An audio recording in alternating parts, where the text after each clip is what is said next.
Hey developers, welcome back to another exciting tutorial where you would learn to build a food ordering system using React, and we're going to be styling with CSS. In this project, you're going to learn to view the details of a product. You're going to learn to add items to cart. You can add as many items as possible. On the cart page, you're going to learn to increase and decrease the quantity of items that you have in the cart. You're going to learn to remove a specific item from the cart. You're going to learn to delete the entire item from the cart. And also, you're going to learn to basically build all of these that we have here. So let's go through it one after the other. Okay, so we're going to start by building the navigation bar, which is going to be fixed, by the way. So irrespective of where your user scrolls to, the navigation bar is going to be fixed. After the navigation bar, we're going to build this turning hero section that you can see right here on the screen. We're going to have left and the text on the left. We're going to have images as well.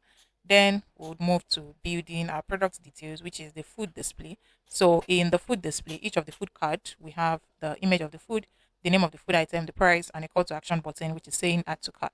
Okay, so if I click on this button right here, the item will be added to cart, and you can see that we have just one item in this cart. If I add this, you're going to see that we have two items in this cart. If I had this, we have three items in this cart. If I had this, we have four items, five items in the cart. Now if I click on this cart icon, it's going to lead me to the cart page where we can do every other thing, which is to increase the quantity of items we have in the cart, to decrease the quantity. So now this is the cart page that we have here. The header says shopping carts. This is the number of items that we have.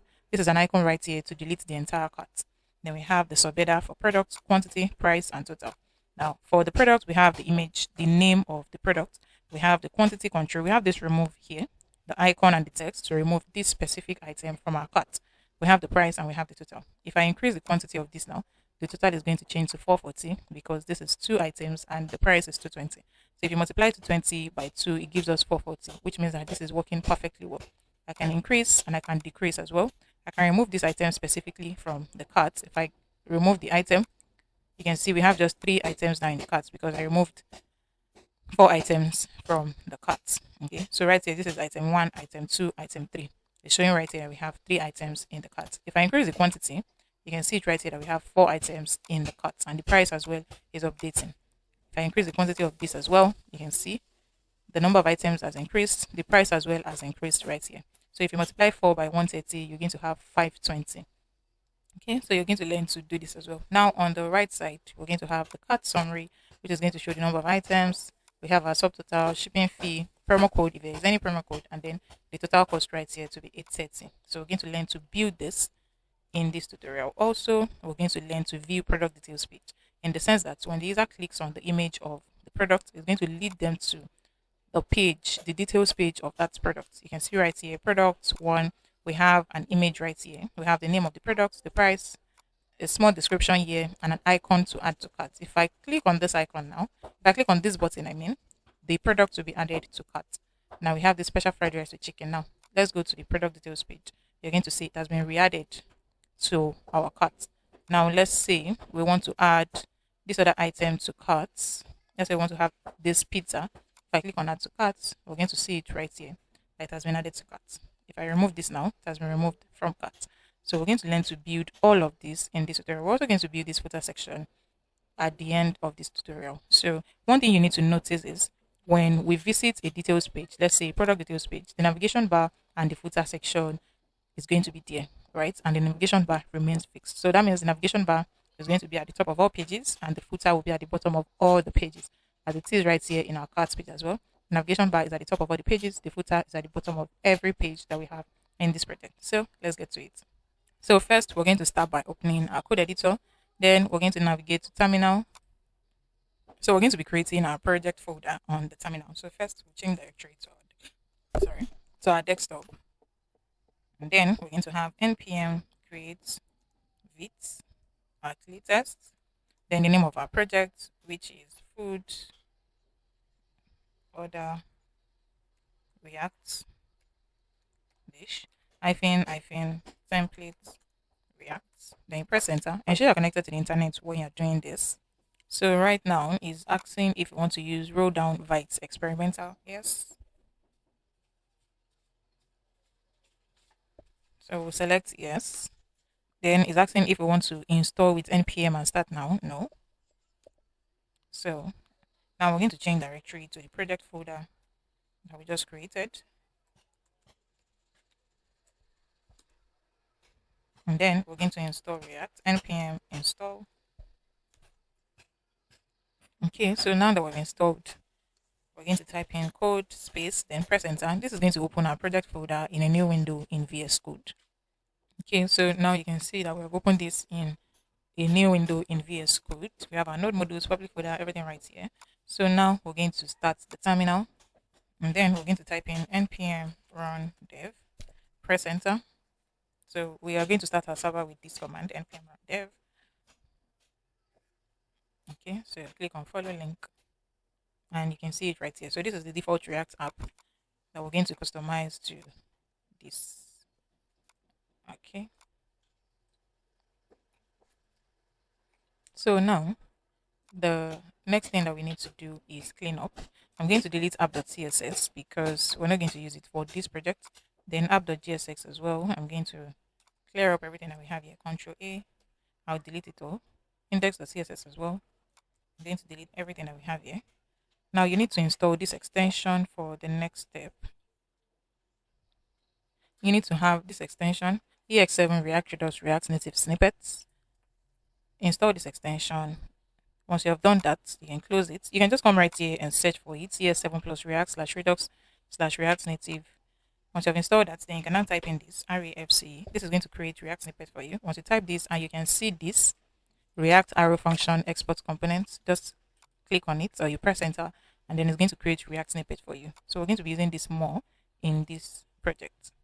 Okay, so the next step now is, this is what we're building, right? And we're styling with TailwindCSS, which means that we need to install TailwindCSS first. We have icons right here. That means that we need to install React icons.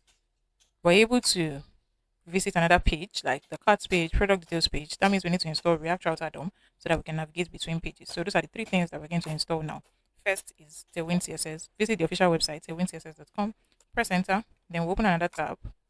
Then you're going to type in React icons. So npm js.com/package/react-icons. Then for React Router DOM as well, we're going to install the npm package. Now we'll start with TailwindCSS. Once you're on this official website, that you can see right here, click on docs, which is on the header. Once you click on documentation, it should lead you to this page. So once you're on this page, get started with TailwindCSS. We're using Vite, okay? So we're going to follow these 6 steps to install Tailwind. So the first one is to create our project, which we've already done. Next step is to install TailwindCSS. So you're going to copy this and paste it on your terminal. So this is running already. I'm going to open a new one because I don't want to stop my server from working. So I'm just going to open a new terminal and I'm going to paste what I just copied now. So I've pasted that. And the next step is to configure the Vite plugin. So in vite.config.cs, which in our own case is vite.config.js, we're going to copy this line of code. We'll open vite.config.js. After this, import React from @vite, paste the line of code. Then you copy this line of code as well.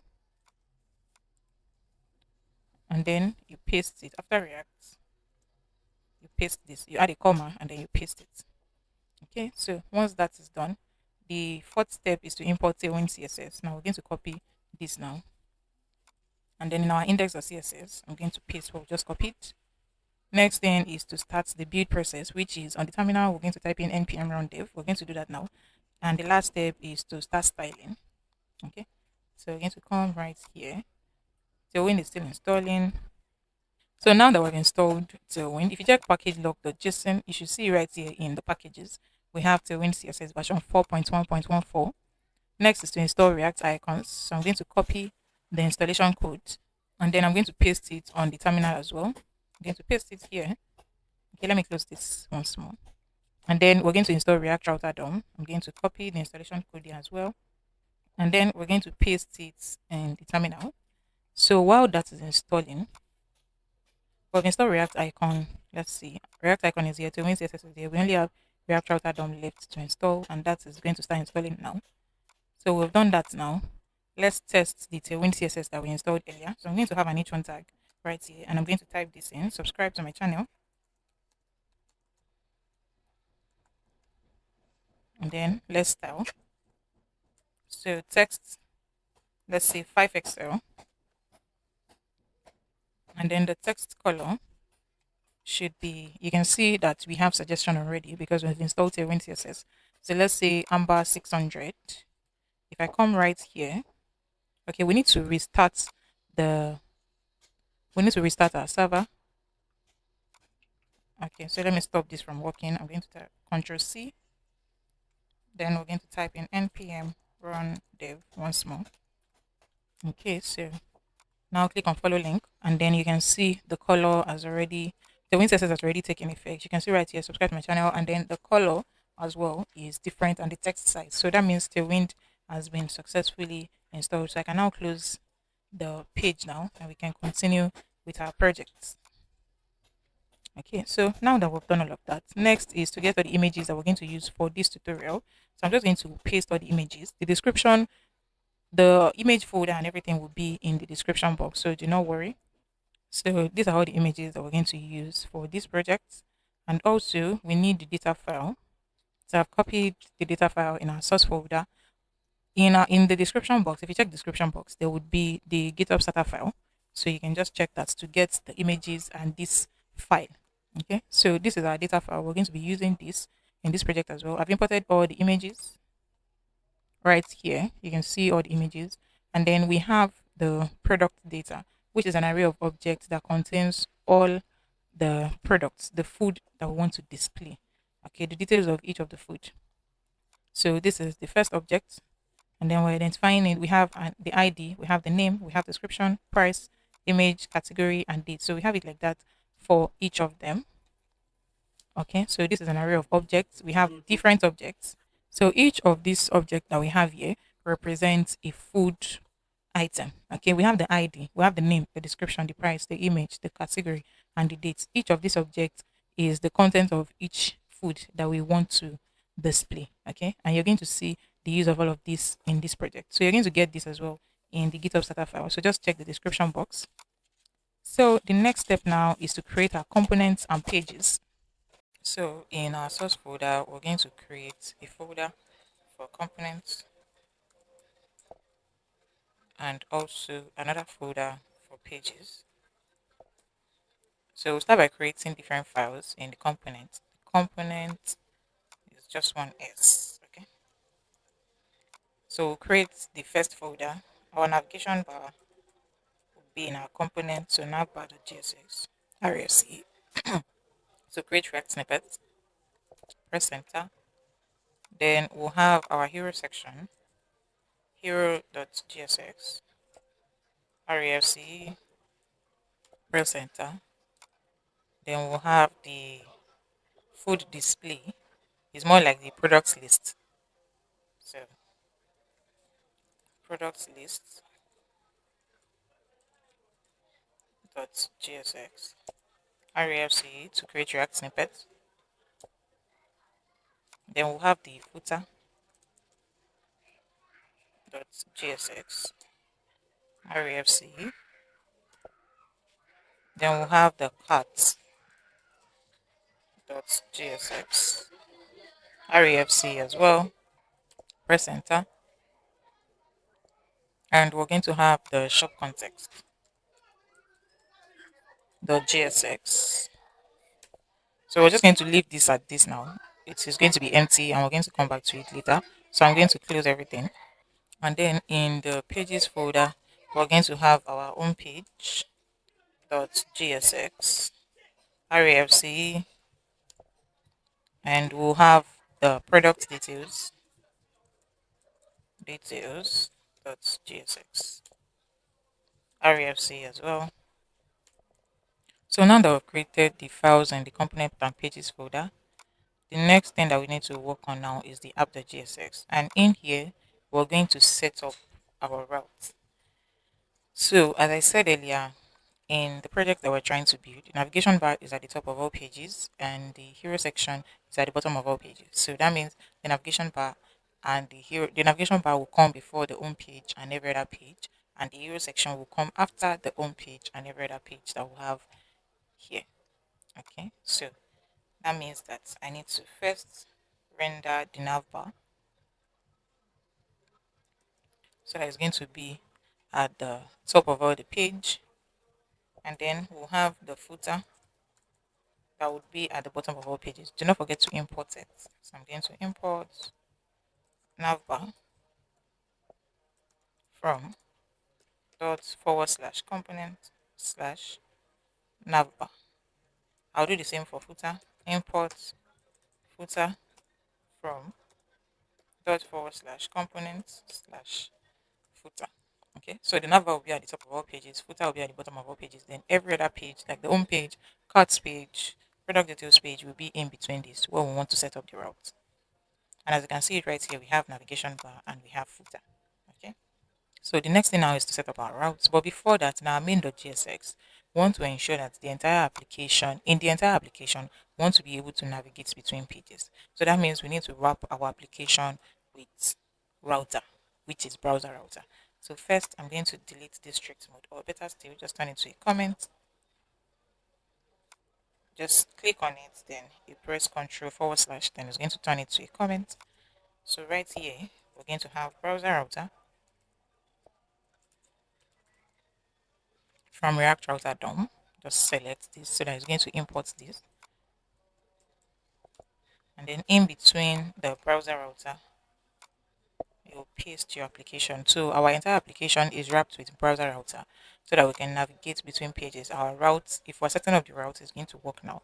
So right here, in between our navigation bar, we're going to set up the routes for home page. We're going to set up the route for cards page, and we're also going to set up the route for product details page. So we'll start with routes with an S from React Router DOM.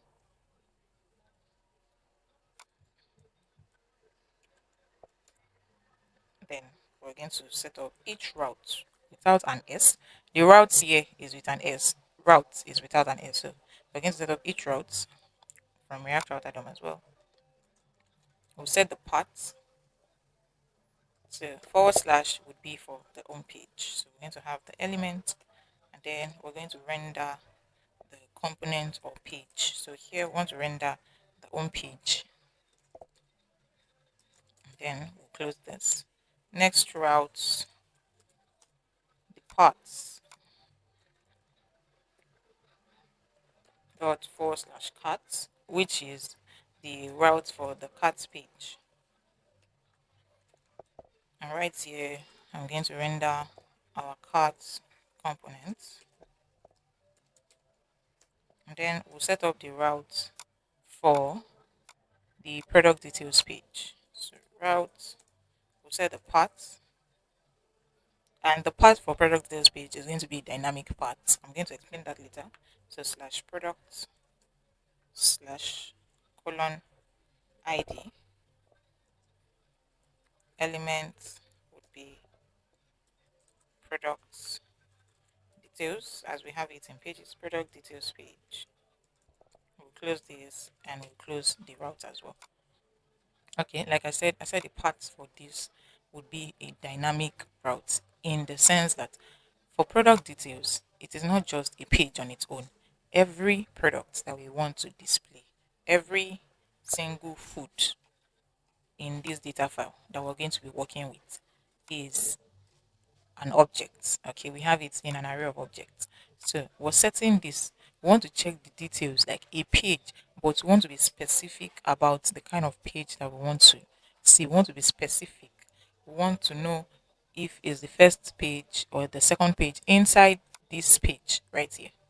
Okay, so for product details now, we want to check each product based on their ID. That is why we're using a dynamic route. If we just wanted to check the product details, we're just going to do slash products and that's all. But that is not going to lead us to a specific details. So right here we have several objects here that we need to access each of them. So we're being specific here. That's why we're using a dynamic route. So now we have slash product slash colon ID. Now for this first object, this first product here, we have the ID to be 1. The second one, we have the ID to be 2. The third one, we have the ID to be 3. Fourth, we have the ID to be 4. Okay, so because we want to be able to check each of the pages, we want to be able to see each of these details in a page. That is why we're using ID to specifically view each of them. That's why we're using ID.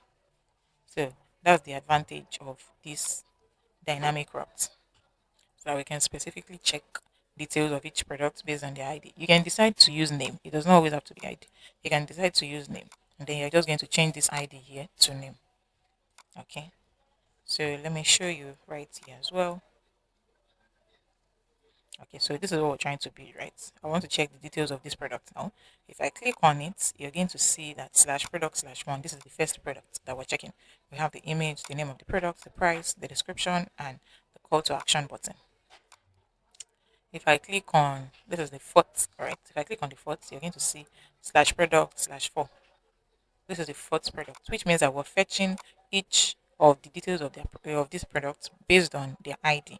That's what we're using to uniquely identify each of the objects that we've created right here. We're identifying each of these by their ID, and that is why we have slash product slash ID. Okay, if that is understood, let's continue. Then next is to import the home page, cards page, and product details page. So we'll start with home page from dot forward slash pages slash home page. Then we have the product details, import product details from dot forward slash pages slash product details. Oh, come on. Slash product details. Then we have the cards component. So import cards from dot forward slash component slash cards. So now we've set up our routes, and right here we should only see the navigation bar, the home page, and the footer. As you can see, the navigation bar is at the top of all pages, home page will be in between, and then the footer will be at the bottom of all pages. Now for cards page, if I do slash cards, it's going to be cards in between. Okay, so back to home page. So now that this is working, we can now start building our project bit by bit. So first I'm going to close this, and I'm going to close this as well, and we're going to start by building our navigation bar, which is in our component folder. So right here we start for our navigation. So in our navigation bar, we're going to have three div tags. The first one would be for the brand logo. So we're just going to have the name here, and then the second one will be for the list, which is going to take 4 list items, and we're going to have home, dishes, contact, and then is our command. Then for the last div tag, we're going to have our icons. So right here we need to get our icons. So you're going to type in React icons.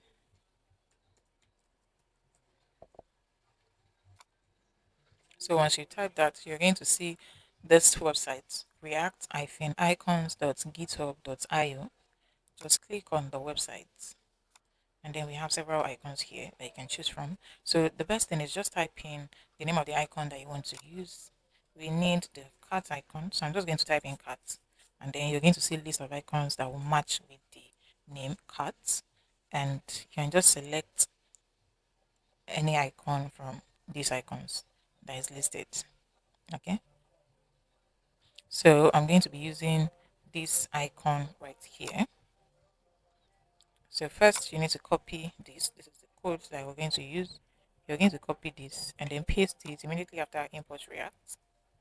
And then you will now copy the tag and paste it where you need the icon to be. So this is where we need the icon. Okay. Then next is the user icon. So I'm just going to type in user. And then we're going to use this icon. Let's see. We're going to use this by user icon. So we'll copy this and then we'll paste it here as well. Then we'll copy the tag and also paste it where we need it. Okay, so now if we check this now, you can see that we have all of this has replaced the navigation bar. So now we need to style so that our navigation bar is going to look like this. Before styling, there's something that we need to look at right here. Navigation bar here is fixed. Okay, so users can scroll, and at the same time, they're still going to see the navigation bar. So we need to ensure that our navigation bar that we're trying to build is fixed as well. And to do this, we're going to write this simple code. So first, we need to create a state variable that is going to track if the user is scrolling, and a set a function that is going to update the state when the user scrolls down the page. So we're going to have const. The state variable is, I'm going to name it is scrolled, and then we'll have our setter function set is scrolled, and by default we're going to set the state to false, which means that the user is not scrolling. Okay, this state variable here is to track if our user scroll down the page, and the setter function is to update this state if the user has scrolled, and by default we're setting this state here to false. Okay, next we're going to use effects here because this is an after effect. So we're going to use effects, and inside this is where we're going to have our function. So first we need to create a function to undo the scroll event. I'm going to name the function undo scroll, and by function I mean an arrow function. So undo scroll.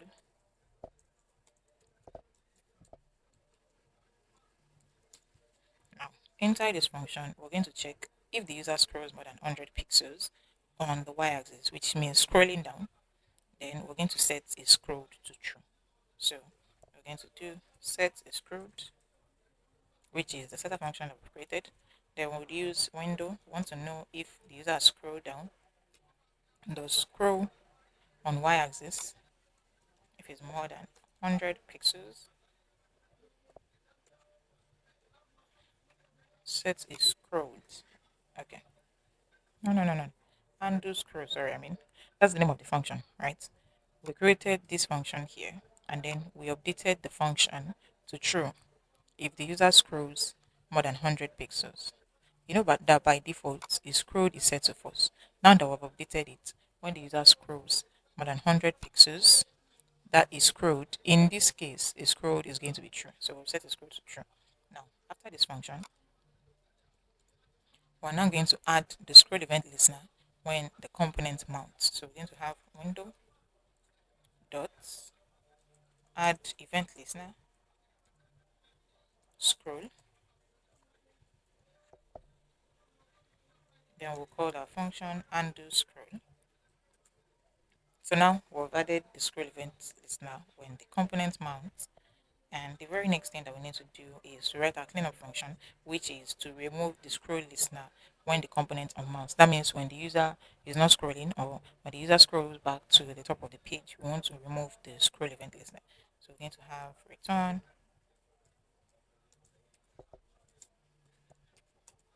window dot remove event listener from scroll. Then we'll call the undo scroll function once more. And right here, we're going to pass an empty dependency array. Okay, so this is the function. This is the code that is going to undo scrolling and unscrolling. So the first line is we created a state variable to track if the user has scrolled, and a setter function to update it when the user scrolls. By default, we set the state variable to false. Then we're using use effects. Okay, so inside the use effect, we created a function to undo the scroll event in the sense that when the user scrolls more than 100 pixels, we are updating the state variable to true. So that's why we use set is scrolled. Then the window.add event listener that we have here is the code to add scroll event listener when the component mounts. And then the return open bracket close bracket is the cleanup function that will remove the scroll event listener when the component unmounts. Alright, so let's start styling, and then we can now do more. Okay, so we want to style the navigation bar now. This first div tag here is more like the container for our navigation bar. So because we want to style this, we're not going to use the regular method.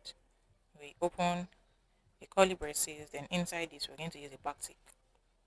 And that is because we want to have a condition when we're styling because of the scrolling and unscrolling. Okay, so we want this fixed, the navigation bar fixed. We set the top to 0, left to 0, the width should be full, z index would be 50, transition all, and then we'll set the duration to 500. Now we're going to have our conditional styling. So we'll use a dollar sign, then we'll open our curly braces and close it back. Now the condition here is to check if the scroll down, like if the user scrolls down, then we want to set the navigation bar background to white, and it's going to add shadow at the bottom. Otherwise, our navigation bar background is going to be transparent. Okay, so we're going to use the ternary operator in this case. So we'll check is scrolled.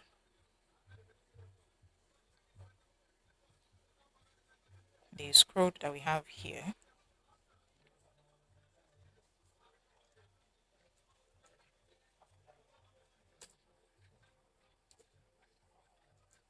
if it's scrolled, we'll do this. If not, we'll do this. Okay.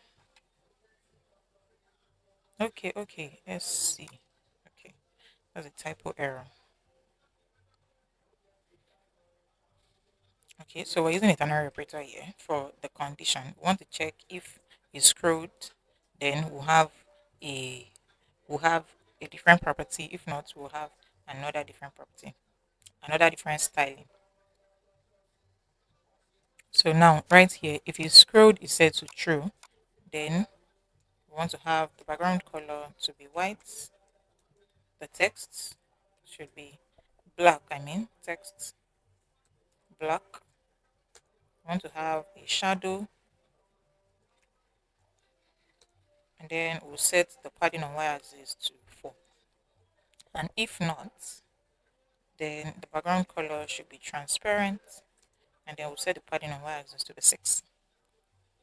Okay, so after this now, we can, after this conditional styling, after the curly braces, we can now continue our own styling. So we'll set the padding on x-axis to be 24. Display would be flex, justify between items center. So we're done with that. Next is this logo here. We'll set the text to 2XL, and the fonts should be set to bold. Next is the navigation links. Okay, let's paste this out. If you have not subscribed to my channel, please do well to subscribe to my channel, please. Just click on the subscription button, like, drop a comment, and share as well. Okay, let's continue styling. We'll set the display here to flex. We'll add spaces to it. The text should be large, and then we'll set the font to semi-bold. All text should be uppercase. Okay, so the styling is supposed to be on the URL tag right here. Okay, now we'll style each of the lists. So I'll set the cursor to pointer,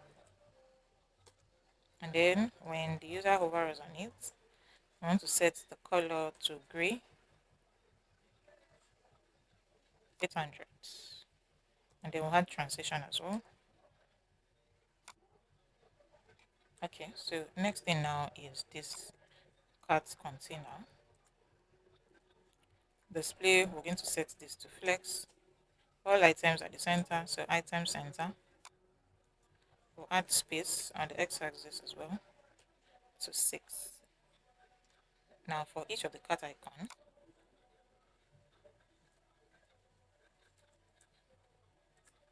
we're going to set the size to 3XL, and then we'll set cursor to pointer.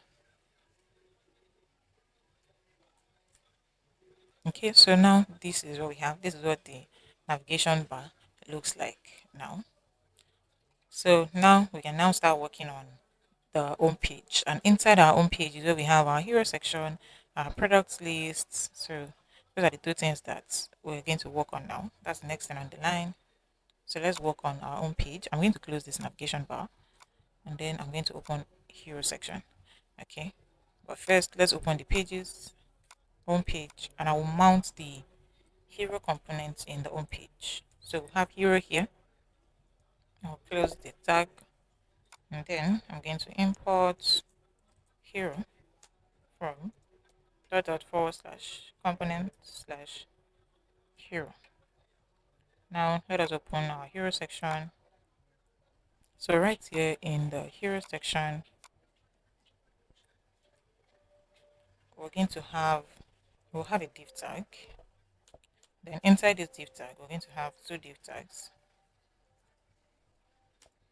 So the first one will be for the images. So we're going to have three image tags because we're using three images. But first we need to get all the images into this hero component here. We're using this image, 1, 2, 3. The first one here, the second one, and then the third image. Okay, so we need to import the image.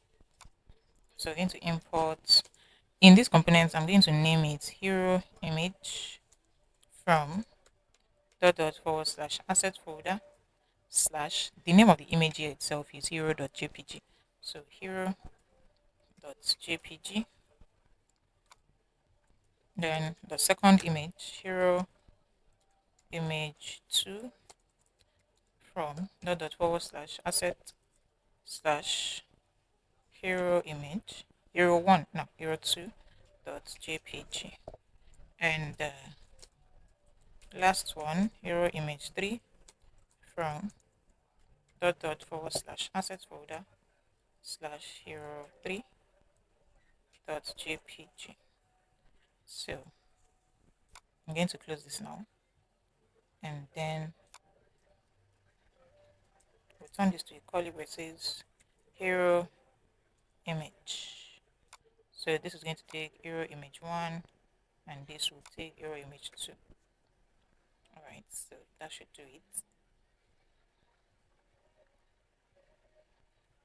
Okay, the name here is hero image 2, and here is hero image 3. Okay, after that we'll now have this left content here. This is the right content right here, and this is the left content. So for the left content, we'll have an h1 tag with this text, delicious meal, and then we'll have a p tag with this text, from everyday delicacies to delicious meals, redefine your taste with meals as bold and as unique as you are. Okay, so this is what we'll have in our hero section. Then if we check now, you can see that we have the images right here. This is the first image, this is the second image, and this is the third image. Are you hungry? Okay, so let's style now. So because we want to add background image, want to have a background property, that is our background color, the way we have it here. This is a background, these are just images. This is a background here.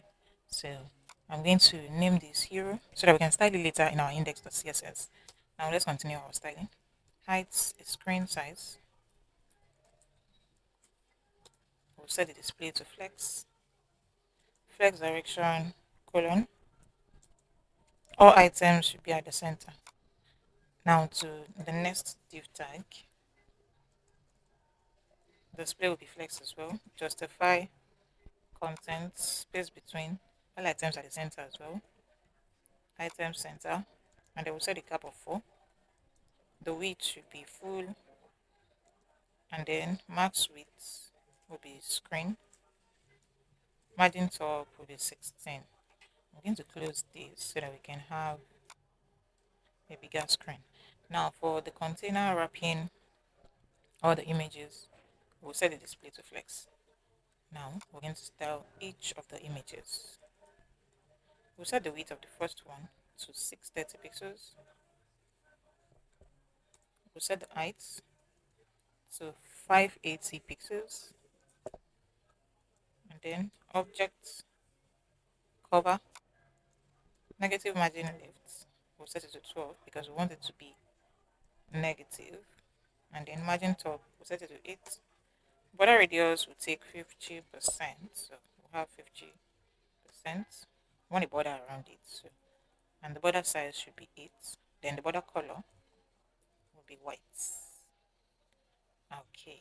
Now we're using almost the same styling for the three images, except that we need to edit the width and height and the margin left as well and the margin top. So I'm just going to copy this styling and then I'm going to paste it for the second image. Now the height of the second image is going to take 430 pixels, and then the width of the second image will take 430 pixels. The height as well will take 430. So the width and height of the second image will be the same thing. Object cover negative margin left will be 8, and then the margin top here will take 46. Okay, now to the third image, the height, the width and height will take 320 pixels. 320. Object cover margin left of this will take 8 as well, but the margin top will be 78. Okay, so this is what it should look like now. Okay, next is this div tag here for the left content. We'll set the max width to half the size of the screen, and then we'll set margin top to 12. Now for this h1 tag, text will be 6XL, and then we'll set the font to bold. Text color will be white. Then the p tag, text size will be large, the font will be bold, and then margin top will take 4. Let's see. Okay, so the text is still here, so we need to lift the text. Okay, so we'll have negative margin top because we want it to go up of 80, and then leading tights. Let's see. Okay, so now we have our text at the top. Now we need to add the background color. Okay, so we're styling this hero that we have here. So I'm going to open index.css, which is our global CSS. And then for the hero section, we're going to use this styling. Do not worry, I'm going to drop, it's going to be in the link in the asset folder, in the GitHub asset folder in description box. So we're adding background image, linear gradient, 45 degrees. Everything is right here and you're going to see it. Okay, so now if we check this now, we should see that background image here. Okay, so this is what the hero section looks like now. Okay, we need to set the text color. So in our hero, in the p tag,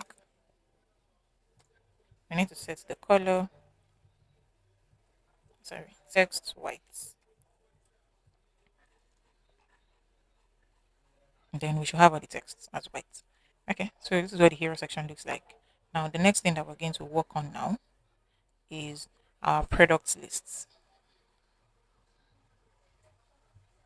So now we're going to close hero section. I'll close index.css.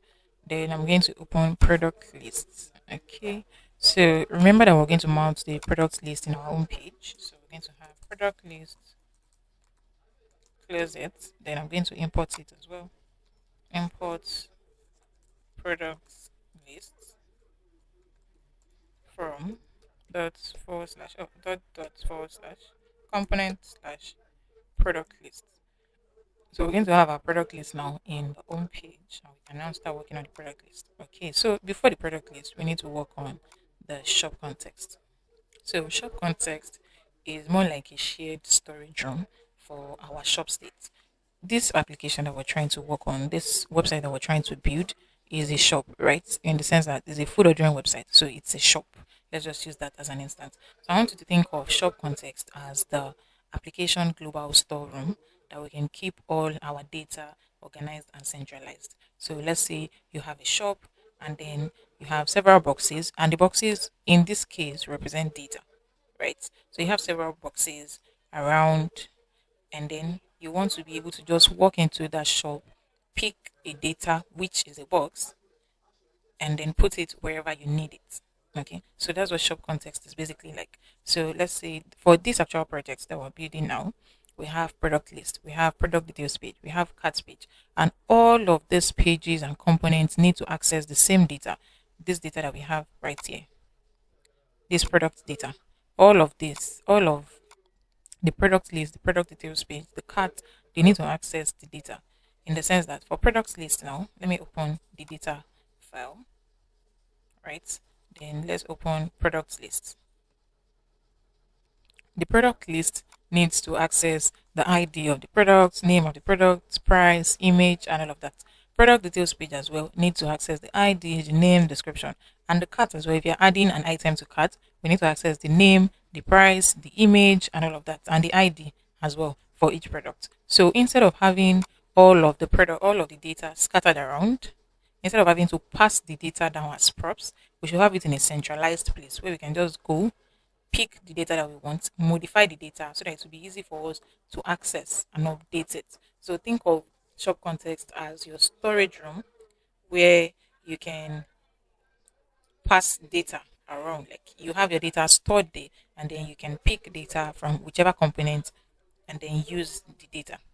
Okay, so that's what shop context is basically about. So now let us create our context. So we need to create the context for sharing products and cart data across components. So we're going to have const shop context will be equals to create context. And remember that we want other application like our product list, product details page to have access to whatever data that we have passed that we have in shop context. So we're going to use export so that other application can have access to it. Next step is to import the product data from the external file, which is this data actually. We need to import the product data. So I'm going to import products data from data file. And next thing is to define the context provider component. So we're going to have const shop context provider will be equals to, we'll pass the children here.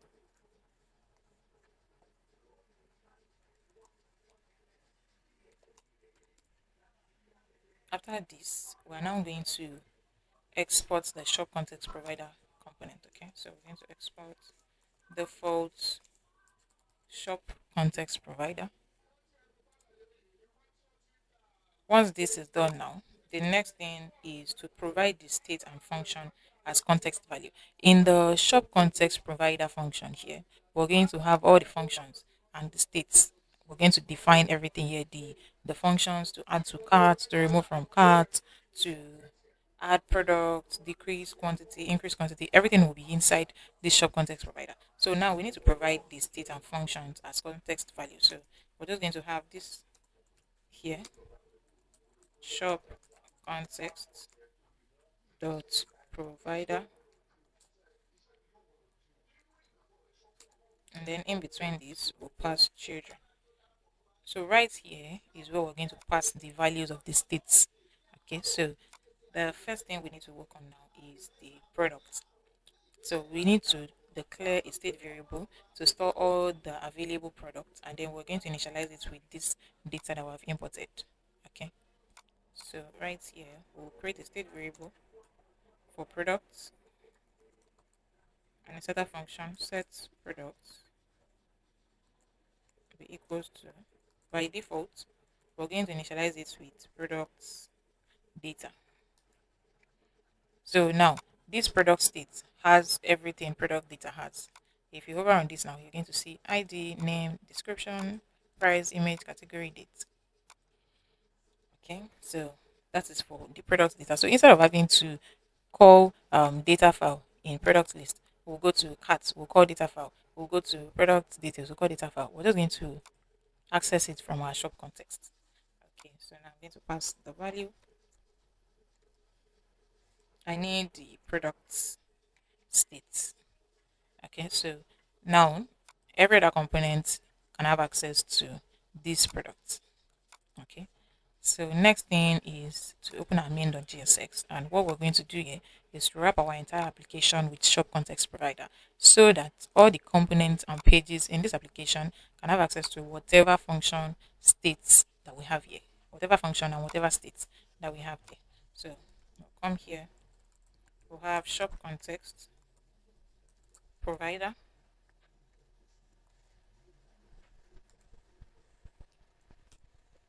and we're going to cut everything that we have here and paste it in between. Okay, so we've wrapped our application with shop context provider. Okay, so now that we've done this now, we can now create our products list. So to get the data that we need for products list, we're just going to get it from shop context, which is our global storage room. So now let us build the products list page. Oh, I mean components, not page. So for the products list, first off, we need to extract the product states from shop context. So we're going to have const products be equals to use context shop context,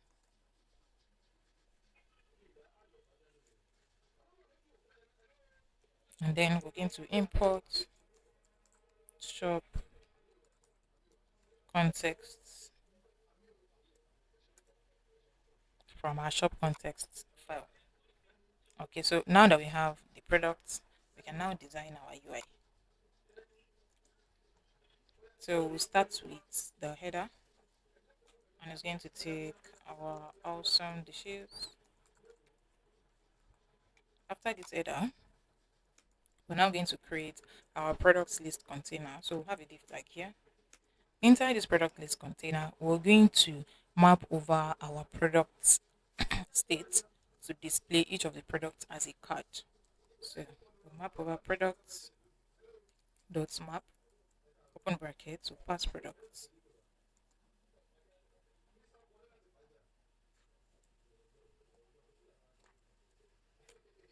Okay, next is to return and start creating our product card. But before that, we need to destructure product. So for destructuring, it's just to ensure that we have a cleaner code. Okay, I'm going to show you the difference between if we do not destructure and if we destructure. But first, let us destructure the product. We need the ID, we need the image, we need the name, and we need price. Everything will be equals to what's product. The same way we have it right here. For each of the products in products lists. Oh, no.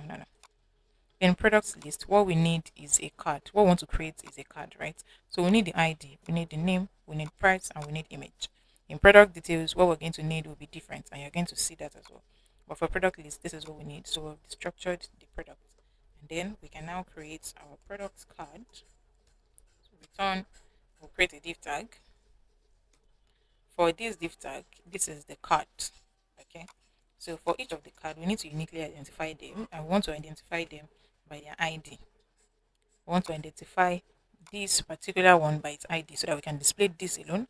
We want to identify this by its ID so that we can display this alone. So that's why we have key ID. And then inside the card, we're going to have an image. For the image, the source is going to be from the image that we've destructured. After this image, we're now going to have a div tag. In this div tag, we're going to have the name and then the price. No, the name, price will be here. So for the name, it's just going to be name.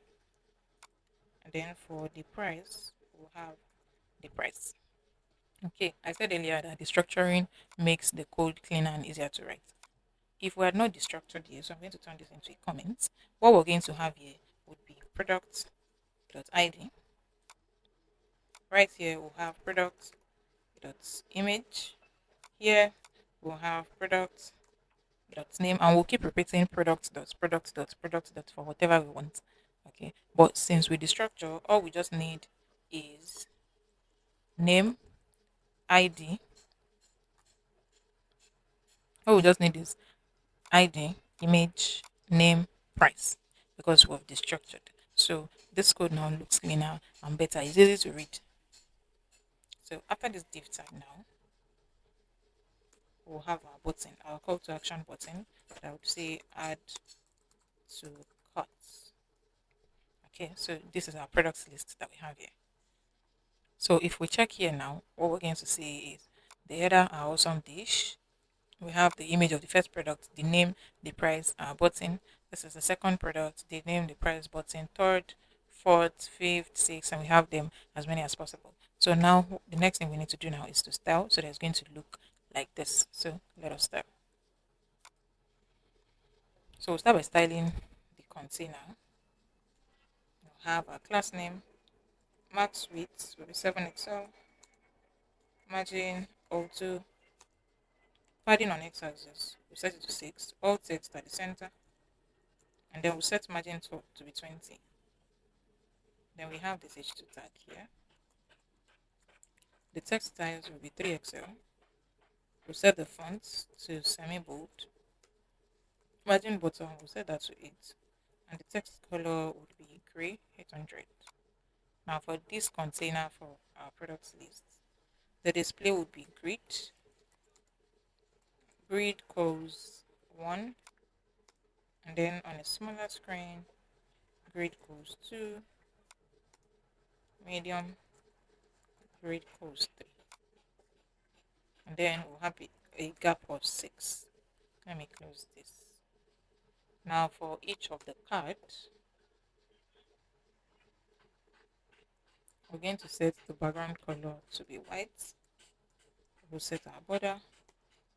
Border color would be gray, 200. Border radius around it should be large. Padding of 4. And then we're going to have a shadow, transition, transform, and then duration should be about 200. When you hover on it, we want to have a negative translate on y-axis to be 1. Okay, that is for each of the card. Now for the image, the first image. For the image, we'll have the width, the height to be 64. The width, we'll set that to full. Objects contain border radius as well. And then transform scale of 90. But when you hover on it, the scale should be 100. Then we'll have the transition so that when the user over is going to be smooth transition.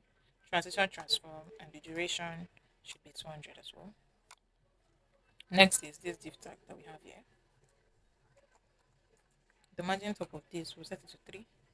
Now for the name of the product, the text should be large, font should be semi-bold, and then text color should be gray, 900. Then to the price, the text color should be gray, 600. Then we have our button. The width, we'll set this to full. Padding on y-axis should take 2. Margin top will be 4. Text size will be large. Then the font weight of the text should be medium. Text color in the button should be white. And then the background color should be amber, 600. Border radius medium. And then when you hover on the button, the background color should be amber, 700. Then we'll add transitions for smooth hover. Transition.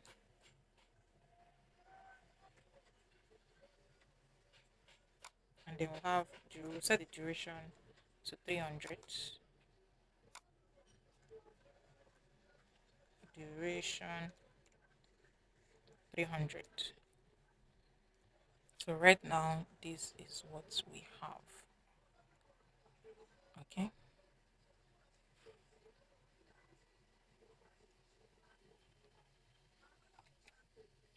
All right, so this looks good already.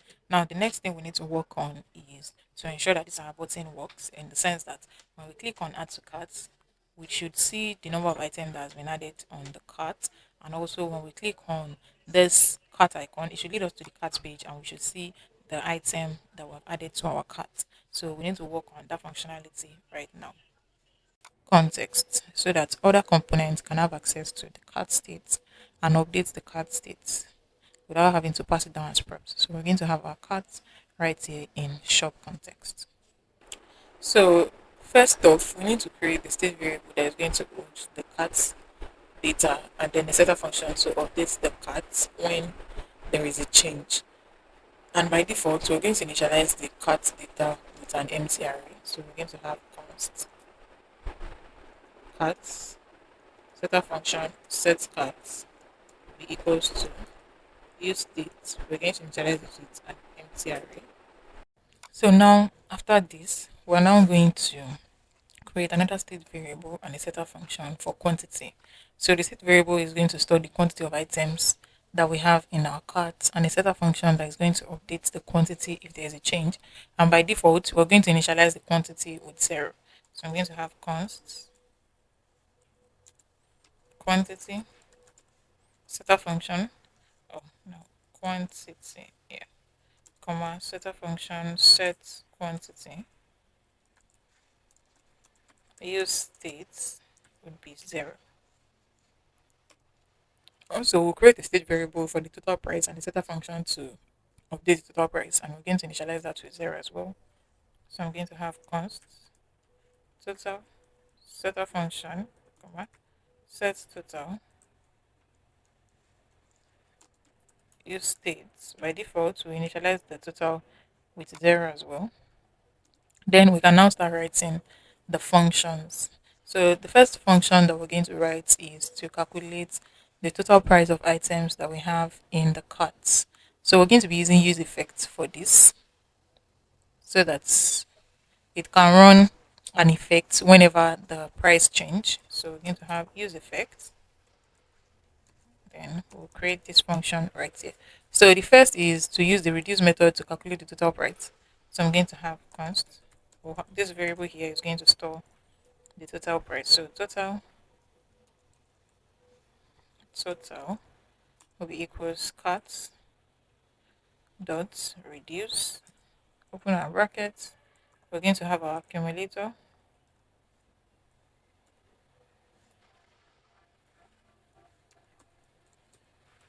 comma, current item.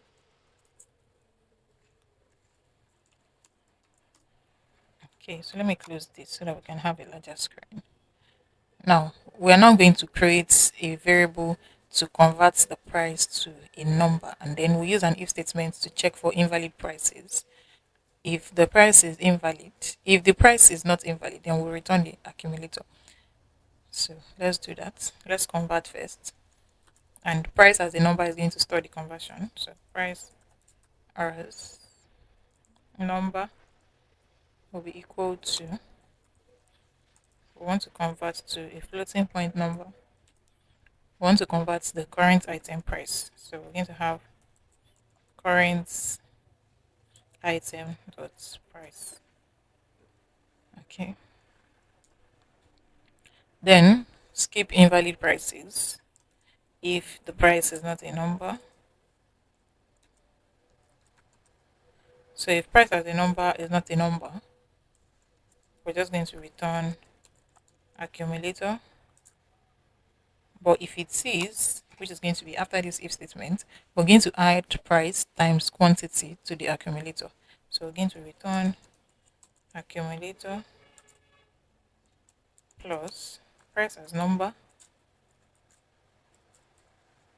multiply by current item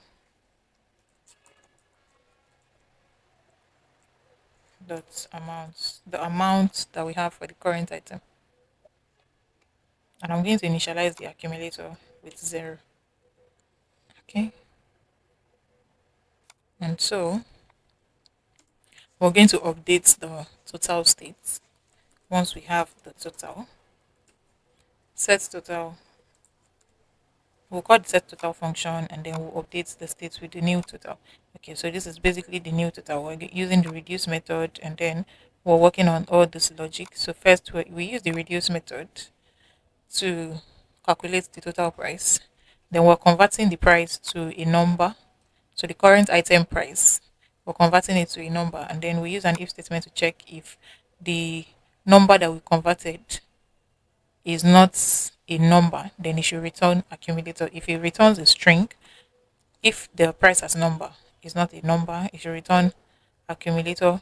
If it is a number, then we want to add the accumulator with the price that we've gotten multiplied by the current item times amount. Then we're updating the total state.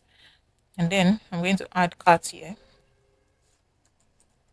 as a dependency array to ensure that the use effect runs when the cards change. Okay, so that is for total price. Next thing we need to work on now is the quantity of items we have in the carts. So we'll use effects for this as well. First off, we need to check if the cart is not empty. So if cart exists, then we'll use the reduce method to sum up the quantity of all the items. So const amount would be equals to cart does reduce. We're going to have our accumulator and then current item as well.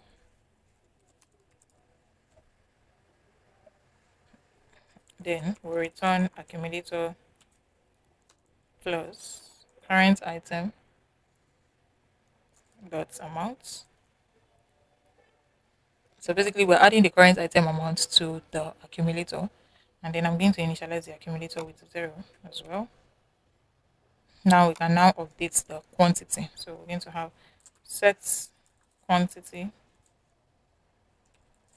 amount, and I'm also going to pass cart here as dependency array to ensure that the use effect runs whenever the cart changes.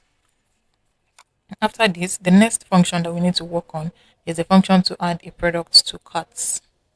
Okay, so I'm going to name the function add to cart. So we're going to have const add to cart is the name of the function. We're adding products and ID. So I'm going to have products and ID right here.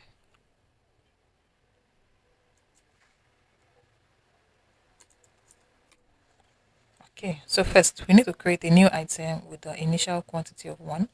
So I'm going to have const new item will be equal to spread the products, comma, we initialize the quantity with 1.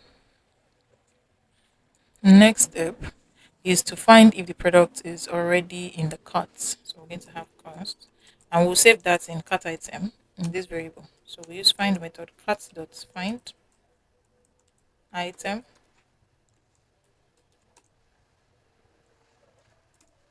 We'll check if the item ID matches. So we're going to return.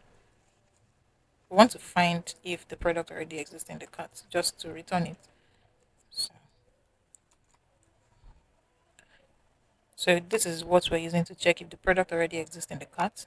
If it does exist in the cart, if the product is already in the cart, we'll map over the cart to update the quantity of the existing item. So we're going to check if cart item, that means if the product exists in the cart, which is this right here. Okay. If the product exists in the cart, let's map over it. So const new cart would be, we'll spread the cart dot map pass item. Then we'll check if the current item ID matches the product ID, then increase the quantity. So if item dot ID equals ID,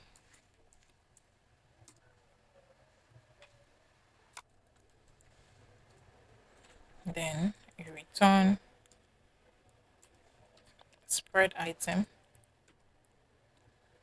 comma, amount. We'll update the amount with cat item dot amount. And if the product ID, if the item ID does not match with the product ID, we're just going to return the item. So I'm just going to use an else statement here. Else return item. Okay. Then we're now going to update the cart state with the updated quantity. So we're going to set cart with new carts. Okay, so basically what we did here, or better still, the first line of code here is to create a new item with the initial quantity of 1. Then for these 3 lines of code, we're checking if the product is already in the cart. So once we return the product that is already in the cart, the ID of the product that is already in the cart. Then for this line of code right here, we're using an if statement to check if product already exists in the cart, which is the first 3 line of code before this. If the product already exists in the cart, we're mapping over the cart to update the quantity of the existing item. Then we want to use an if statement to check if the current item ID matches the product that already exists in the cart. Then increase the quantity to 1. That means we have the product in the carts before, but the user still wants to add the same product again to the carts. So we're checking what the user is adding now with what's already exists in the cart. If they match, then increase the quantity by 1 again. Otherwise, return the item as it is. That means add the product newly to the cart because it does not exist in the cart, right? And then if the two conditions are met, if either it exists in the cart, we re-add it to the cart. That means we increase the quantity by 1, or it does not exist in the cart, then we add it newly to the cart. We are updating the cart states with the new cart. Okay, so then we also need to check if the product is not in the cart at all. We want to add it newly to the cart. So we're going to use an else statement where this if ends. Set cart. We want to update our cart states with the new cart, new item, and then we'll display a toast notification. Toast from React Toastify dot success product added to cart. Okay, so let's see. React Toasty file has been imported, but in our app.gsx, we're yet to use the toast container. So right here, I'm going to have toast container from React Toastify, and I'm going to close this right here. Okay, so back to our code. I hope this line of code is understood. We're using an if else statement to check if the cart item exists. That means this part, if it exists, if any product is already added to carts. Okay, so if the cart item exists, we'll map over the carts to update the quantity of the existing item. And we're using an if statement to check if the current item ID matches the product ID, the existing product and the cart. If the new item that the user wants to add, if it matches, then we're increasing the quantity. If it doesn't, then we want to return the item as it is and update the new cart. And if if the item is not in the cart at all, then we are adding it newly to the cart. So this is our add to cart function. So the next function now, after this add to cart, is going to be the function to clear the entire cart items. So I'm going to name the function clear cart. So I'm going to have const clear cart. Okay, so to delete the entire cart, we just need to set the cart state to an empty array. So I'll use the set cart function.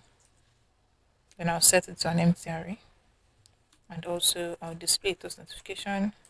Toast the success cart empty. Okay. Then the next function now is to write the function to remove a specific product from the cart. I'm going to name the function remove from cart. So const remove from carts will be equals to, first we need to filter out the products with the specified ID. So we need to get the products. We need to get the ID of the products that we want to remove from our cart. So we're going to have const new cart will be equals to cart dot filter item. Now we'll keep only items whose ID doesn't match, and we'll remove the item that their ID match. So we're going to return item that the ID does not match. So item.id that is not equals to the ID of the one that we want to remove. That's the only product that we're going to be keeping. Then we're going to update the cart state. So set carts with the new carts in this function. Also, we'll display a toast notification. Okay, set carts set. We'll display a toast notification. Toast dot success products removed successfully. Okay, so this is a function to remove products from carts. Then the next function that we need to work on now is to increase the quantity of a specific product in the cart. So I'm going to name the function increase amounts or increase products. So let's just name it increase quantity. And we're increasing specifically by ID. The first step here is to find the product in the cart by its ID. So we're going to have const cart item will be equals to cart dot find method. We want to find the item, so we're going to pass in item. We want to find the item dot ID that matches with the ID of the one that we want to increase. When we find it, we're now going to call the add to cart function and reuse the logic to increase the quantity. So we're just going to have add to cart. We'll call the cart item where we're storing the ID, and then we'll pass the ID as well. Okay, so this is the function to increase the quantity of a specific item in the cart. Now let's write the function to decrease the quantity of a specific item in the cart. I'm going to name the function decrease quantity. And we're decreasing specifically by ID, so I'm going to pass ID right there as well. So first off, we need to find the product in the cart by its ID. So we're going to do the same thing, const cart item is equal to cart dot find item. Then return item dot ID that matches with the ID of the one we want to decrease in the cart. Then next is to check if a product exists in the cart. We'll map over the cart to update the quantity. That is to reduce it. So we're going to check if cart item const new carts be equals to cart.map item.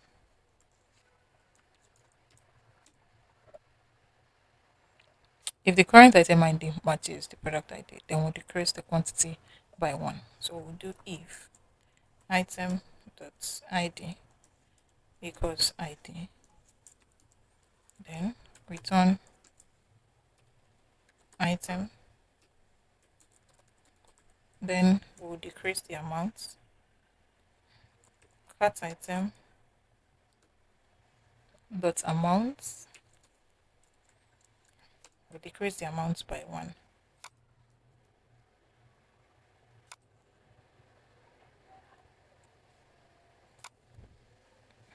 Okay.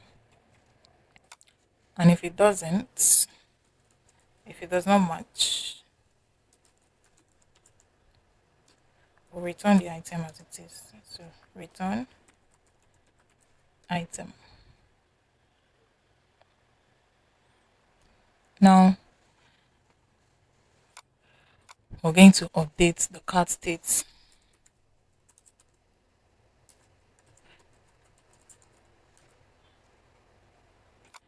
Okay. If the product quantity, so we use an else statement here. Else. If the product quantity is less than 2, we're just going to remove the product from the cart. So if cart item dot amount is less than 1, then we'll remove it from the cart. We'll just call the remove from cart function and then pass the ID of that product that we're trying to decrease. Okay, if it's less than 2 here. So we have all the functions right here. So this is basically all the logic that we're going to be using. And now we need to add them to these values here so that other components can have access to it. We need the cart state. We need the add to cart function. We need remove from cart function. We need the clear cart function. We need the increase quantity. We need the decrease quantity. We need quantity itself. And also we need total states. Okay, so we have all the functions right here. Now, okay, so now that we're done with shop context, the next thing we need to do now is to open our navigation bar, and then we need to get the quantity of items. So we need to add it to this cart. So for the navigation bar where we have this cart icon, remember that we want to ensure that the cart icon is going to, like when the user clicks on the cart icon, it's going to lead them to the cart page. So we need to have that link first. So I'll use the link tag from React Router DOM. So link from React Router DOM. And then we're going to have the cart icon in between the link. If we check here right now, you can see that the link has been imported because I selected it from React Router DOM. Okay. So after that now, we now need to extract the quantity state from our context. Okay. We need to extract quantity. So right here, we're going to have const quantity will be equals to use context shop context. Okay. And here after the cart icon, okay, sorry, the cart, I made a mistake. The link tag is supposed to wrap the cart icon, not the user icon. Okay. Okay, so this is correct now. Okay, so we're going to set the paths for this link, and this will be to /cart, because when we're setting up the route for our cart page here, this is what we did, right? The path here has to match the path of the link. So the path, this link is to cart, and that is the same thing that we have here. Okay, so now that we have this now, we're now going to use our quantity. But for the quantity, there's a logic that we're going to use. We want to ensure that if the quantity is greater than 0, it should appear. If the quantity is not greater than 0, nothing should be on the cart icon. Okay, so we're going to use quantity greater than 0, open our curly braces. If the quantity is greater than 0, then we want it to show, right? So we'll have a span tag. Inside a span tag is where we're going to have our quantity. Quantity. Now, for our span tag, we're going to style it. So the position, we're going to set this to absolute, and also negative top will take 2, negative right would be 2 as well. The background color would be red, and then the text color, I'm going to set that to white. Text size, the height will be 5 and the width will be 5 as well. And then I'll set the display to flex. I want the text at the center, and also justify center. Then the border radius rounded full. Okay, so this is for the quantity of item that's going to show on the cart page, right? And on this link tag, I'm going to style display will be relative. Okay, so This is for quantity of item. Now for product list, we need to ensure that once the user clicks on this button, they're able to add the product. Okay, so we need to extract add to cart function. And then right here in the button, we're going to, since the user is going to click on the button, we're going to use an onClick method to call our function add to cart. Then we'll open our brackets, we'll add product and ID because we want to add each of the products by their ID, right? So this is what we have now. So now let's test this out. Now you can see that our navigation bar is fixed. And right now there's nothing on the cart. If we add this item to cart, this has been added, add, you can see number of item in the cart. And if I click on this cart icon, it's going to lead me to the cart page. But we have nothing on the cart page yet because we have nothing in the cart component. So now the next thing that we're going to work on is to write the code to display the items that we have added to cart. And on the cart page, right here, let me add items to carts. And then let's view this cart page. On the cart page, we have the left and right section, right? So we'll start with this left section, then we'll move on to the right section. Now, on the left section, we have the header, we have the subheader, and we have the cart items. These are cart items. All of these that we have here, they are the cart items. So let's start with that now. So I'm going to close navigation bar product list, and then I'm going to open the cart component. So in our cart component, the first step is to extract our cart state, which is the state variable that is going to store the data in our cart. We need to extract the clear cart function, total. So basically, we need to extract everything that we have here. And then have it here. Yeah. But we don't need quantity. Yes. Oh, we do need quantity. That was a mistake. Okay.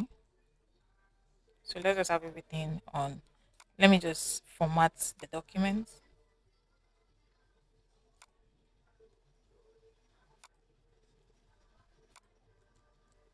Okay, so let me manually do this.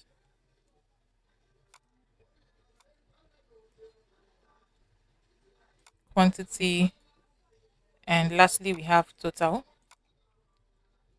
So we want to extract all of this from our shop context. So use context, shop context. Okay. So now that we have this, let me close this now. Now that we have the cut, the add to cart, remove from cart function, clear cart function, increase quantity, decrease quantity, quantity, and total, we can now start working on the UI for our cart page. Okay, so we're going to have the left and the right section. So we'll have two div tags. The first one here is the left section, and this one here is the right section in our cart. Now, in the left section, we're going to have the header, we're going to have the sub header, and then we're going to have the cart items. So we're going to have three div tags. The first one is the header, the next one is the subheader, and the last one is the cart items. Now we'll start with the header. For the header, we need two h1 tags and then our trash icon. So when we added trash in our navigation bar, when we added an icon in our navigation bar, we went to the website and then we searched manually for the icon. But there's another way you can do it, which is to type the name of the icon, trash icon, whether it's trash, whether it's user icon, whether it's book icon, whether it's Facebook icon, whether it's Twitter X icon, and then because you have installed React icon, you're going to see a list of icons that's going to match that keyword. Okay, so this is trash, and then these are icons that I can just select from. So I'm going to use this icon right here, and you can see that it has imported as well. Okay, so for the H1 tag here, we're going to have shopping carts. The second one will be for the number of items. So we'll have items in brackets. And here we want to have the quantity. And it's supposed to be in curly braces. Okay. So this is for the quantity. That is the number of items that we have in the cart. Now for the subheader, we're going to have four span tags. Let me separate each of them. The first one will take products, the second one will take quantity, the third will take price, and the last one will take total. Okay, so that's for the subheader. Then the cart items. So for cart items, we are going to map over our cart state to display the items that we want to show in the cart, which is the item that we've added from our product list. But first, we need to have a logic, which is to ensure that there is an item in the cart to display. So we're first going to check the length of the cart, which is we want to ensure that if the number of items that we have in the cart is zero, then it should do this. Is greater than zero, it should do this. If not, it should do this. Okay. If the number of items in the cart is greater than zero, we're going to have a logic here, which is to display the cart items. If not, we just want to display that the cart is empty. So I'm just going to do that first. We'll have a p tag to display your cart is empty. That is if it's not greater than zero. Then if it is greater than zero, that is for this other bracket, we're going to map over the carts to display the item. We'll pass item here. And then we're now going to the structure item so that we can have a cleaner code. So we're going to have const. We'll have our ID. Then we'll have image, name, price of the item that we're adding to carts, and then amount. Everything will be equal to item. So of the structured item now, and we can now design the UI for. So we'll have return here, return for our cart item. Okay, so this div tag right here will be for each cart item. Then we'll pass a key to uniquely identify each of the cart item. We need the ID. Then we'll have another div tag, which is going to be for the image, name of the image, the name of the item, and then the remove. And then we'll have another div tag, and that is going to be for quantity control. Then we'll have two p tags for the price and the total. Okay, so in the first div tag, we are going to need the image of the item in our cart, and that is going to take this image. After the image, we're now going to have a div tag, and in that div tag is going to take the name of the item we've added to cart, and also the button to remove item from cart, and we're going to be using the trash icon for that. So I'm just going to type in trash, and then because we've installed React icon, we're going to see list of icon that is going to match this keyword trash, as you can see it right here on the screen. So we're going to be using the which of the icon, let's see. We're going to be using this icon right here. Then it will have remove right in front of it. Okay, so after this div tag, in the icon, this trash icon is to specifically remove an item from cart. So we're going to use an onClick method to call the remove from cart function. Remove from cart.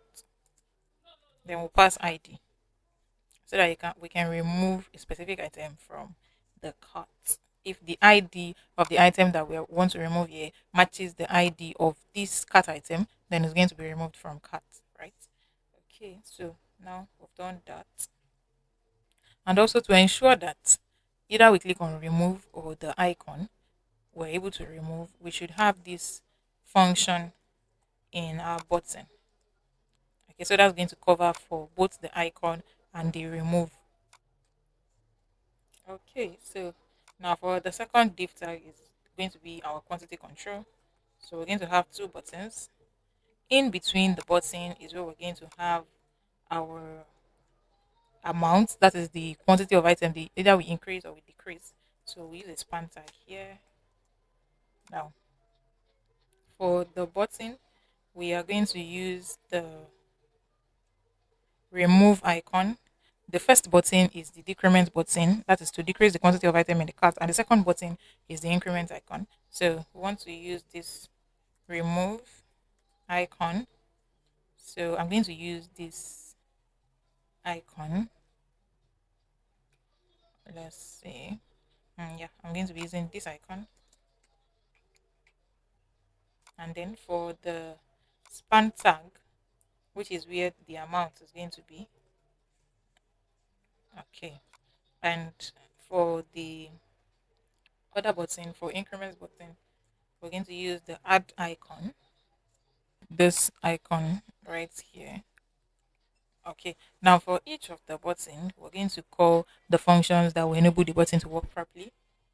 Okay. So for the first button, we would use an on-click method to call the decrease quantity, decrease quantity function, and then we'll pass the ID to it. And then for the other button, would call the increase quantity function. Then we'll pass the ID to it as well. Okay, so that is for the quantity control. Now for this p tag that we have here, it's going to take the price, individual price for each items, and then the other p tag would take the total price, and then we'll get total by multiplying the price by the amount. Okay, price times amount, that is whatever amount of items that we've added here. If we have increased it or decreased it, we'll multiply it by the price, and that will give us the total. So this is for the left section. Now to the right section, which is the cart summary. We're going to have an h2 tag for the header. Cart summary. After the h2 tag, we are now going to have 4 div tags. After the 4 div tags, we're going to have a button, which is the checkout button. Now the first div tag right here would take 2 span tags.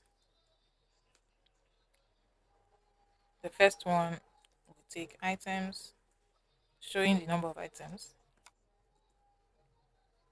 And then this one here would take the quantity.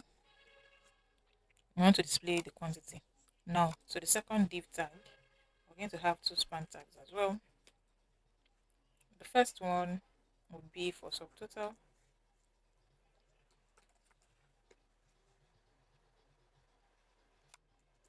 And the second span tag is going to display total. Okay, so we need a logic here, and that is to ensure that, let me have a dollar sign first. So the logic here is to ensure that it is a number that we want to display as the total. So we'll use is not a number. We want to check if total is not a number, then it should display 0. If it is, it should display the total as it is. Okay, so after this span tag, we are now going to have the shipping, and that is going to take 2 span tag as well. Shipping fee.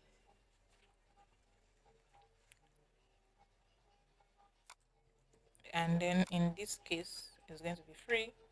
Now for the last div tag,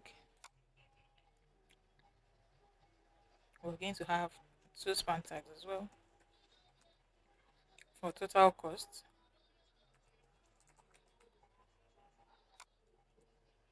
And that is going to display our total cost. So I'm just going to use what we have here for this.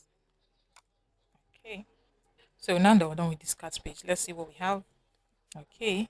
So now we're going to try to add items to cart. We'll add this 220, then we'll add this 130. Okay. You can see right here that the items has been added to cart. You can see shopping cart items, the icon to delete the entire cart, product quantity price total. That is a subheader.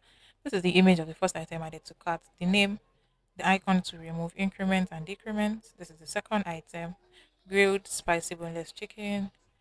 Icon to remove increment and decrement so I can increase and I can decrease. You can see right here, and it's reflecting in the total. So now let's style so that this is going to look much more presentable. So we'll start by styling from here. So before styling, you can see right here that this clear cut function has not been used. So we're supposed to use it where we have this trash icon on the header. So I'm going to use an on click and then paste this clear cut. Okay, so this trash icon is to delete the entire cut. Okay, we don't need add to cut function right here. So I'm going to remove that. All right, so now we can style. So class name, the max width will be 7XL, margin auto, padding 6 on both sides. Margin top will take 26. Display will be flex direction, colon,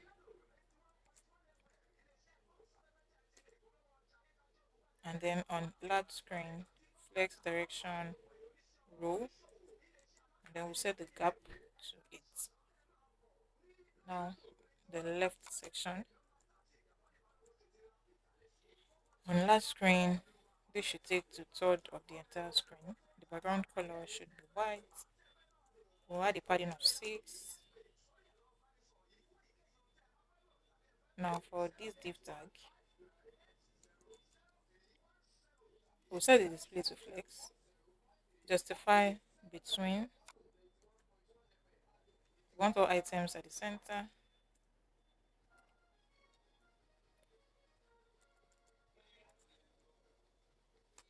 Then border bottom, padding bottom, we're going to set that to 4 as well. Okay, so for this H1 tag, text size should take 2XL and the font will be semi-bold. For this other H1 tag here, the text size should be large. Then the icon here, the color should be red. The size will be 2XL. Cursor pointer. Next is the subheader.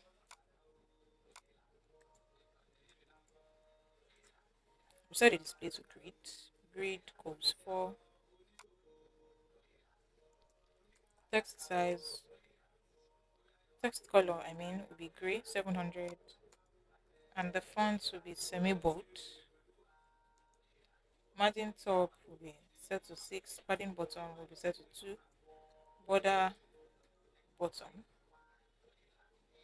Next thing to style is the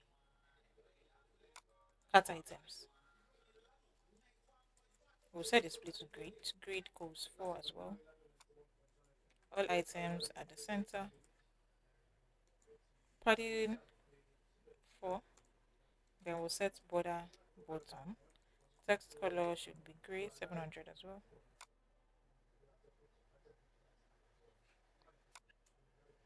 Then for this container here, display will be flex, items center.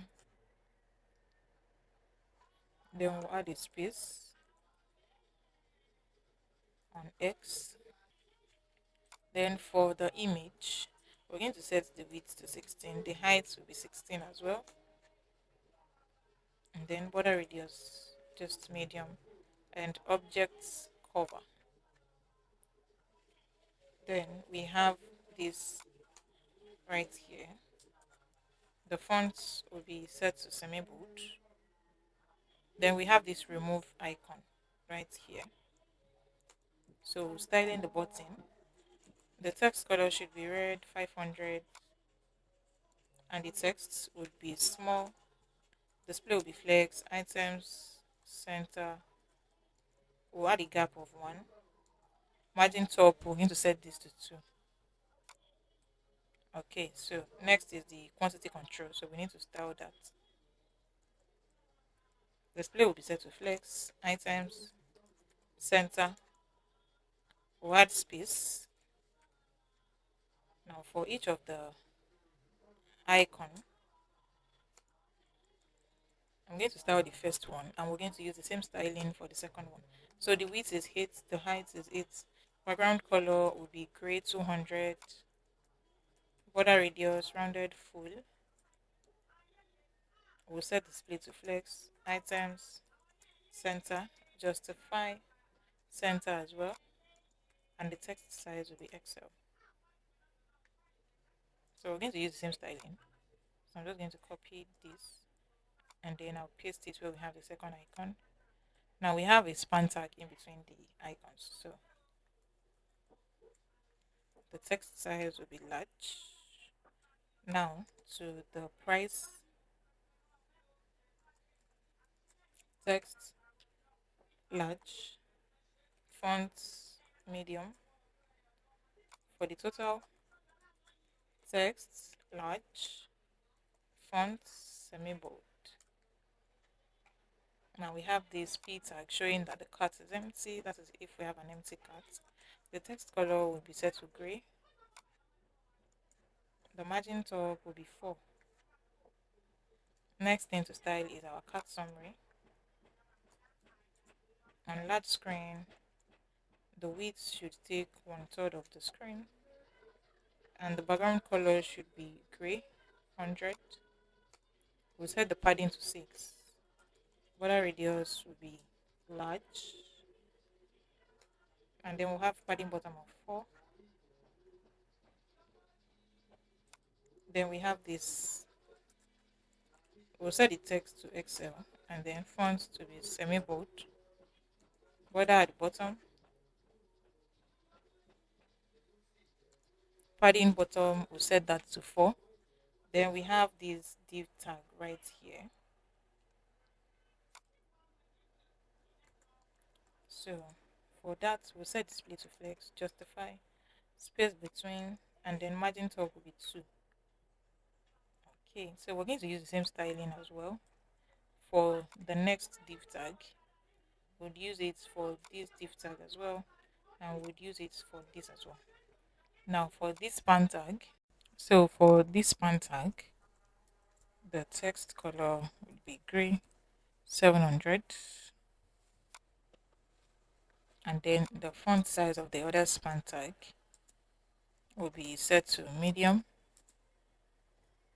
So we're going to use the same styling for everything. So I'm just going to copy the styling that we have here. I'll paste it here. I'll copy the styling that we have here. I'll paste it here. I'll do the same thing here. Copy the styling that we have here and paste it here. Then for total costs,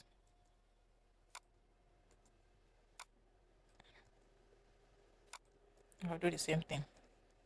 Then we're going to style our button. The width, I'll set it to full. The background color would be green, 500. Text color would be white. Then we'll set the padding. Margin top is going to take 4. Border radius.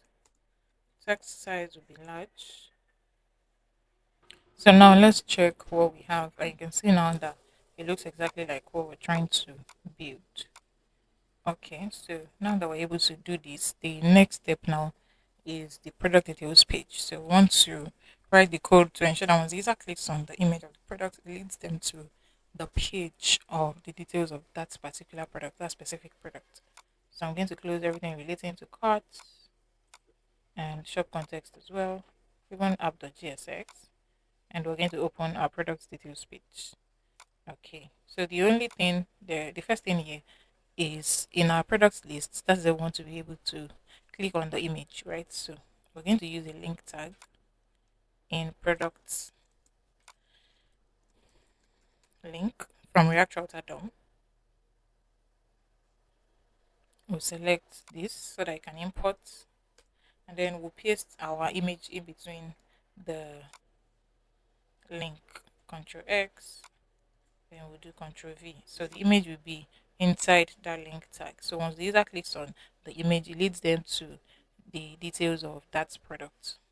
Okay, so now if we test this now, if I click on these products that we can see right here on the screen, it will lead me to another page. Okay, right now it's not working because we're here to establish a link. We only use the link tag. Okay, so We're going to do that now. This is going to take slash product slash, then we'll pass the ID. So because it's a dynamic route, it's not just going to be slash like this.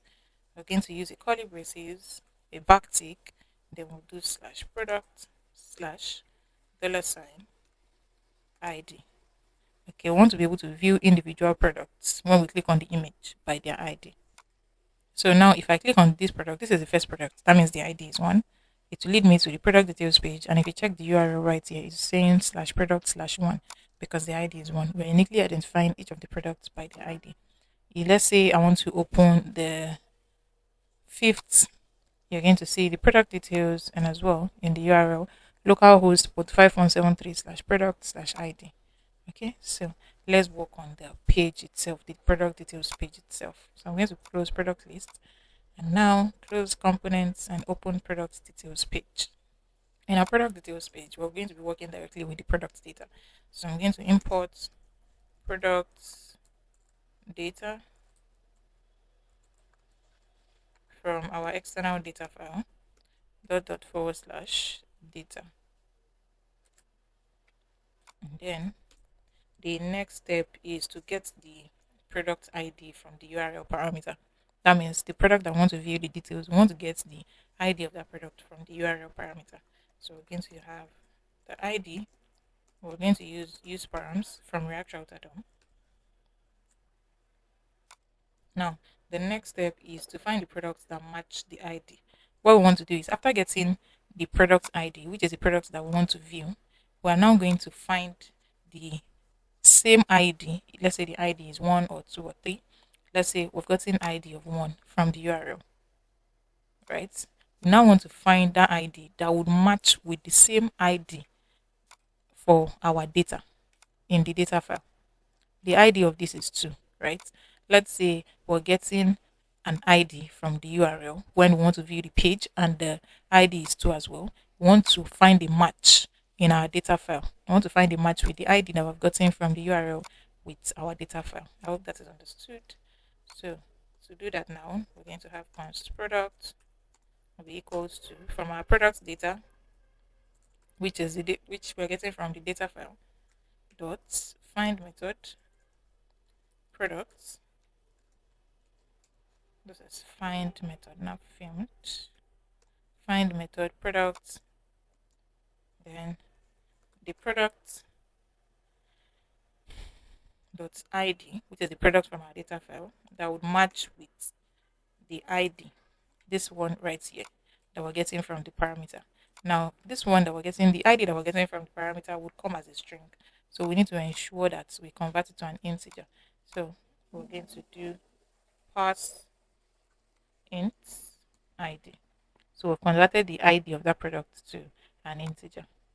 Okay, so once that is done, once we already match the ID of the products that we're getting from parameter with the ID of the products that we're getting from our data file, then we can now display the product details. So we're going to have two div for the left and right section. The left section will have an image, and for the image is going to be the image of the products that were matched, that the ID match, the ID that we're getting from the URL and the ID that we're getting from the product data. If they match, we're going to display the image. So it's going to be product.image. Then for the right section, which is the next div tag, we're going to have the name of the product dot name, then the price product dot price, which is going to be in dollars. So we're going to add $sign. Then we have the description product dot description. Then we have the button add to carts. Okay, now for our button, we want to ensure that once the user clicks on the button, they're able to add that specific product to the cart. So we need to extract our add to cart function from shop context. So const add to cart will be equals to use context shop context. And we need to import shop context as well. Import shop context from dot/component/shop context. Okay, so our product details page now. Add to cart. They see this in caps lock. Okay, now on the button, we'll use an on-click method to call our add to cart function.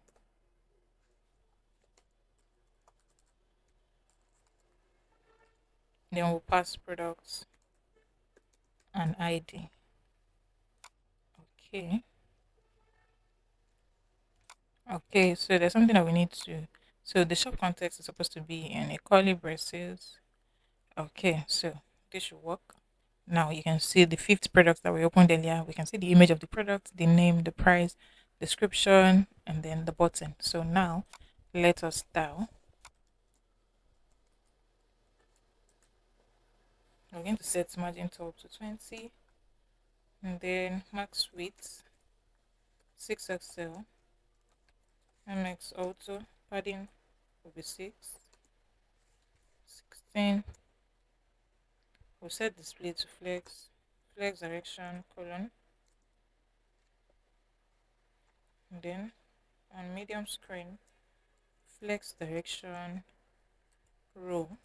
We'll set a gap of 10. Then we have this other div tag for the left section. On medium screen, the width should take half. Display flex, justify center. Then for the image itself, we're going to set the width to 460 pixels. Next is this div tag for the right section. The width should take half of the screen. We'll set space on the y-axis. Then we have an h tag here. Text 3XL. Fonts, we'll set it to semi-bold.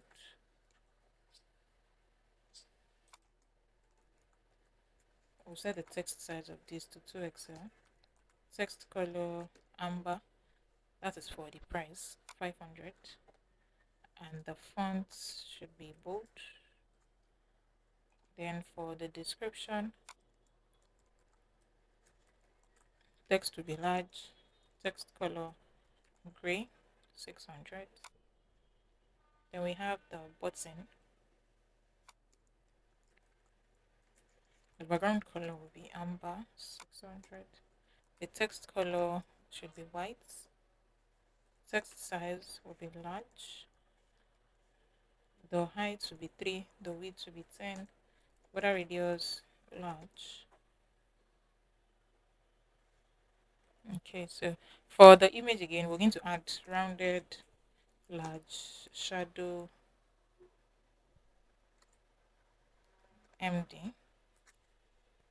Okay, so there's a typo here.